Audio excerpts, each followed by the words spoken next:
معاشر المسلمين رحمكم الله. عن أبي هريرة رضي الله عنه قال قال رسول الله صلى الله عليه وسلم إذا قلت لصاحبك يوم الجمعة أنصت والإمام يخطب فقد لغوت.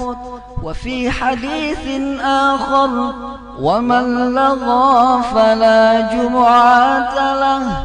أنصتوا واستمعوا وأطيعوا رحمكم الله لعلكم ترحمون.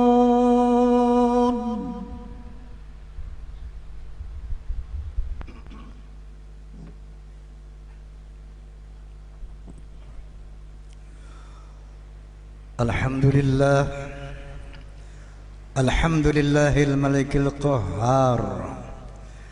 أحمده سبحانه وتعالى على نعم تتوالى كالأمطار، وأشكره على متراد في فضله المدرار.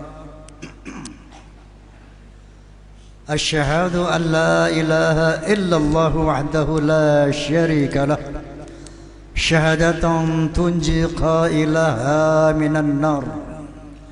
وأشهد أن سيدنا ونبينا محمدا عبده ورسوله النبي المختار.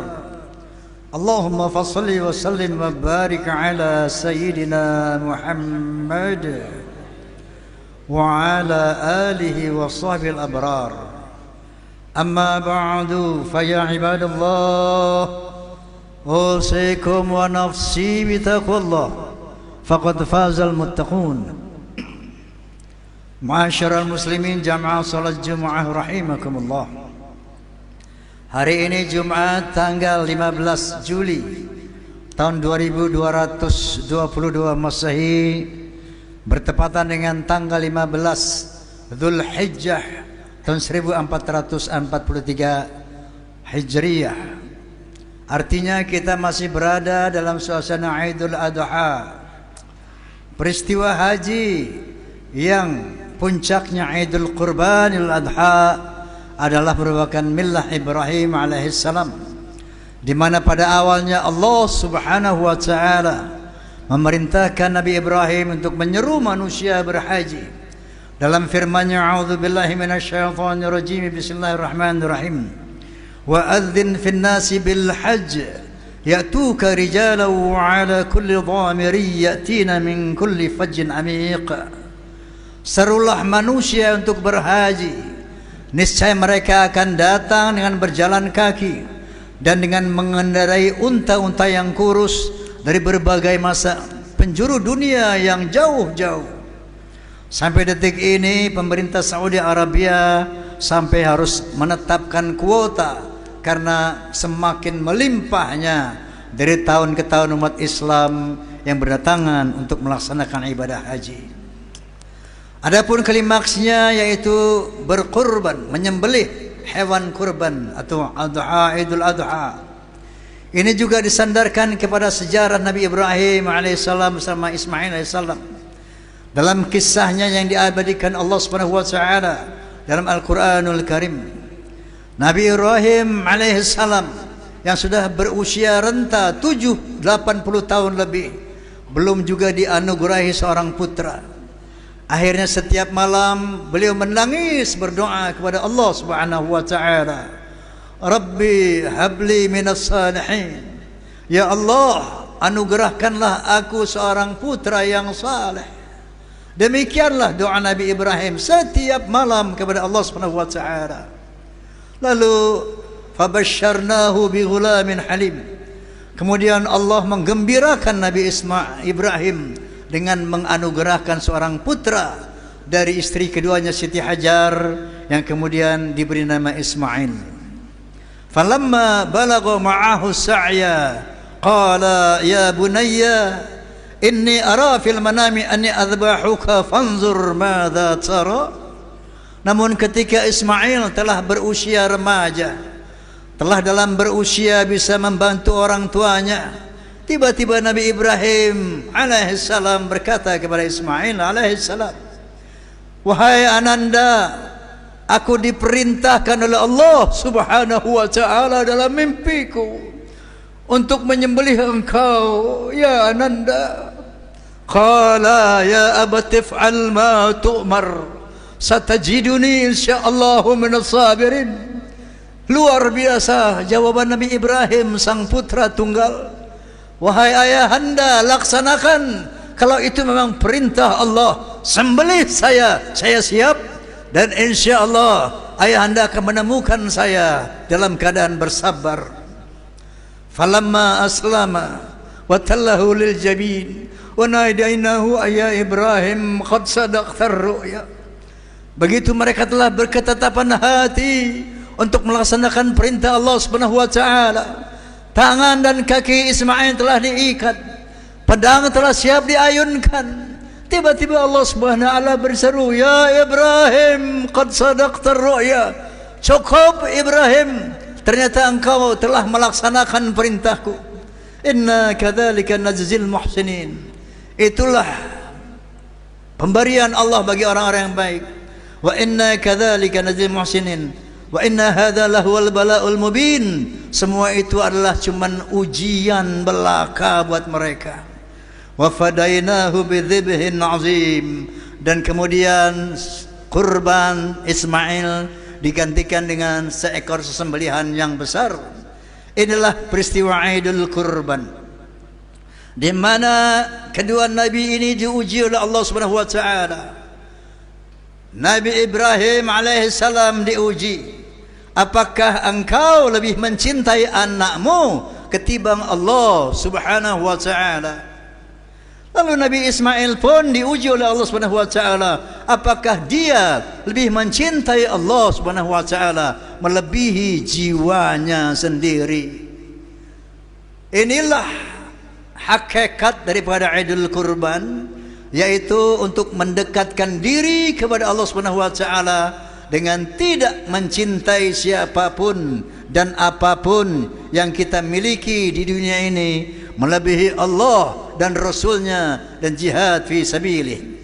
Dalam hal ini Allah Subhanahu wa taala berfirman, "Qul in kana aba'ukum wa abna'ukum wa ikhwanukum wa azwajukum wa ashiratukum wa amwalun iqtaraftumuha wa tijaratun takhshawna kasadaha wa masakinu tardawnaha ahabba ilaikum minallahi wa rasulihi wa jihadin fi sabilih fattarabasu hatta ya'ti Allah bi amrih wallahu la yahdil qaumal fasiqin." Sadaqallahul azim.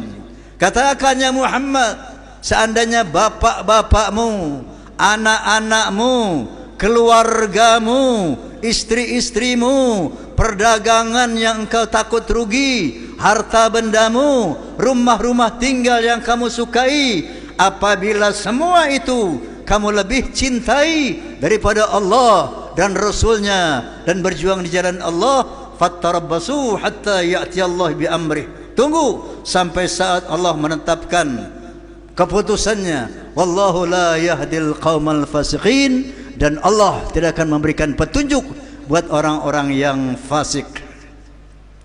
Demikianlah Idul Kurban, hari raya mendekatkan diri kepada Allah Subhanahu wa taala. Harus senantiasa kita tanamkan dalam hidup kita selama ini dalam hidup di dunia. Karena tidak ada siapapun dan apapun yang akan abadi bersama kita. Kita akan kembali kepada Allah Subhanahu wa taala, tidak lain dan tidak bukan hanya membawa dua helai kain kafan dan amal ibadah kita.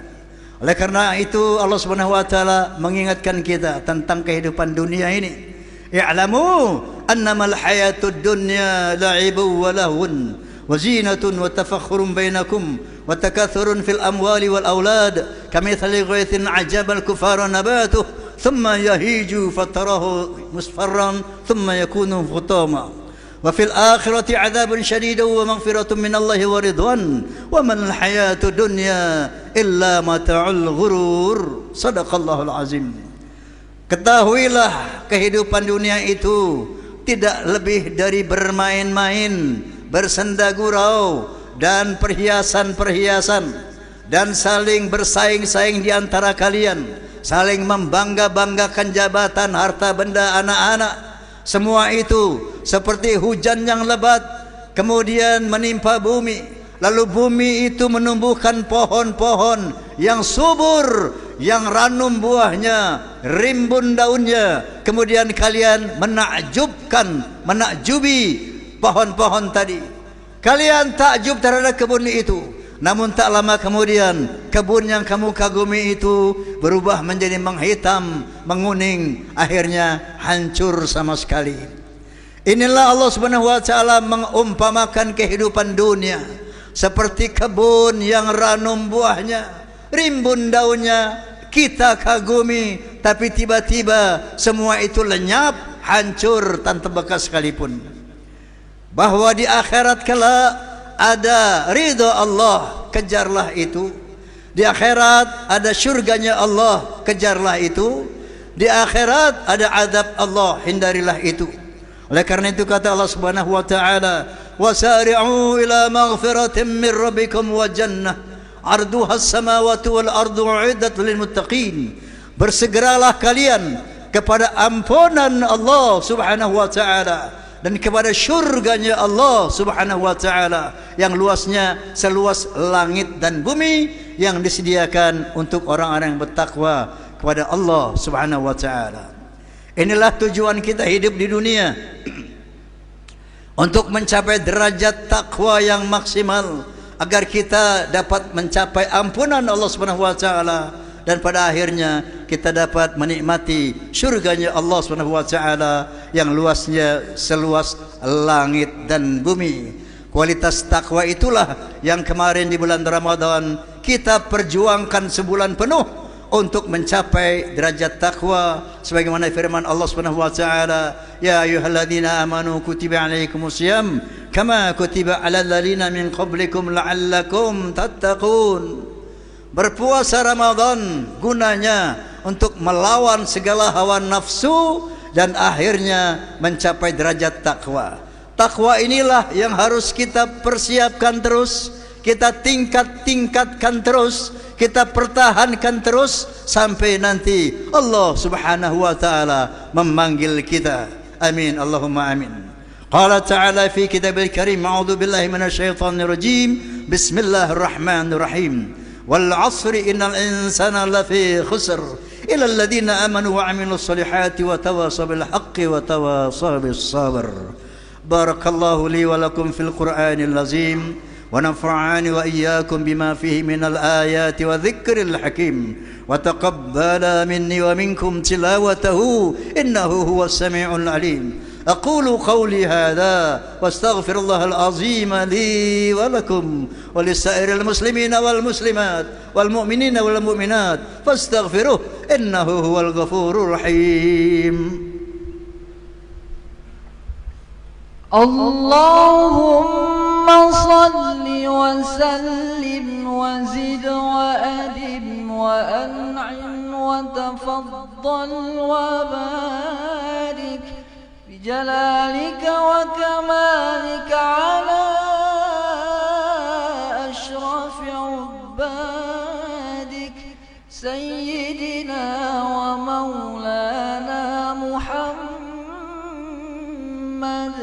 وعن كل الصحابة رسول الله أجمعين.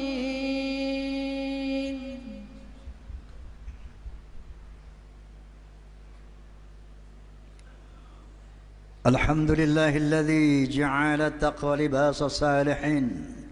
أحمده سبحانه وتعالى حمد عبد معترف بصدق اليقين. أشهد أن لا إله إلا الله وحده لا شريك له